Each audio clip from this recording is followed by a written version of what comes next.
Hi అండి, నమస్తే. మేము మా స్నేహితులతో కలిసి ఈరోజు పద్మాక్షి అమ్మవారి దేవాలయానికి వచ్చామండి.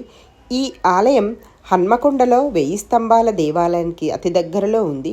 12వ శతాబ్దానికి చెందిన పురాతన దేవాలయం ఈ పద్మాక్షి అమ్మవారి దేవాలయం. ఇక్కడ కొలువైన అమ్మవారు పద్మాక్షి అమ్మవారు. కాకతీయ రాజుల ఇలవేల్పు ఆరాధ్య దైవం ఈ పద్మాక్షి అమ్మవారు.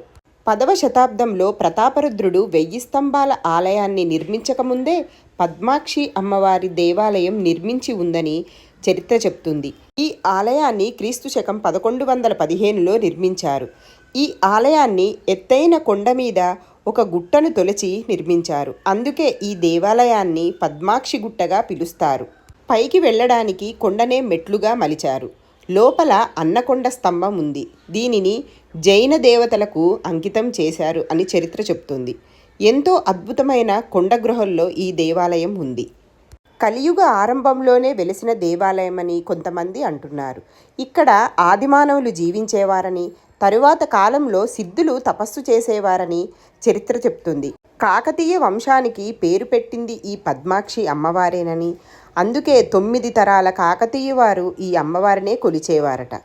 ఇక్కడ ఉన్న గరుడ రూపాన్నే కాకతీయ రాజు ప్రతాపరుద్రుడు గజపతాకంగా ఉపయోగించుకునేవారట. ఇక్కడి పద్మాక్షి అమ్మవారు అనుకున్న కోరికలు నెరవేర్చే అమ్మవారని వరంగల్ ప్రజలు బాగా నమ్ముతారు. చుట్టుపక్కల ప్రాంతాల నుంచి కూడా ఎప్పుడూ అమ్మవారిని దర్శించుకోవడానికి ఎప్పుడూ జనాలు వస్తూనే ఉంటారు. మీరు ఆ అమ్మని దర్శించుకోండి. నమస్తే.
నిరతము నిన్ను తోడగ నిలచి, నిరతము మాకు నిడగ నిలచి, జయము నీయవే అమ్మా భవాని.